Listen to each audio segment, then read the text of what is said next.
আজ আমরা দেখব কিভাবে ওভো কিবোর্ড ইনস্টল করতে হয় এবং ডাউনলোড করতে হয়।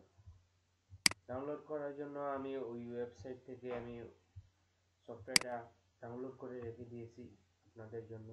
আপনারা এই সফটওয়্যারটা 32 বিট এবং 64 বিট দুটোইতেই চালাতে পারবেন। এটা লেটেস্ট ভার্সন ওভো কিবোর্ডের। এখানে গিয়ে ডাউনলোড করে নেবেন। এই সাইটটা আমি কপি করে ডিসক্রিপশনে দিয়ে দেবো।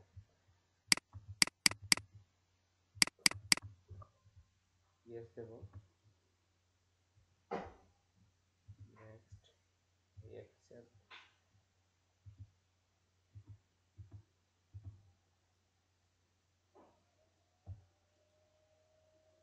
ফিনিশ।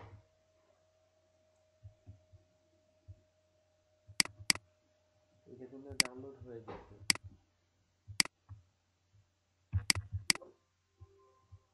চলে আসছে।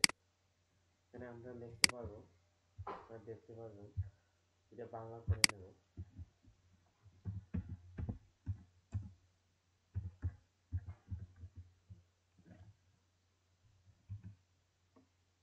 দেখতে পাচ্ছেন, এটা খুব সহজেই আপনারা ইনস্টল করতে পারবেন, কারণ বিজয় বায়ানোতে অনেক কষ্টসাধ্য ওইটাতে টাইপ করা। ওইটা খুব সহজেই পার্সোনাল ইউজের জন্য ইউজ করতে পারবেন বা আপনাদের প্রয়োজনের জন্য। যদি আমার ভিডিওটা ভালো লাগে আশা করি সাবস্ক্রাইব করবেন আমার চ্যানেল।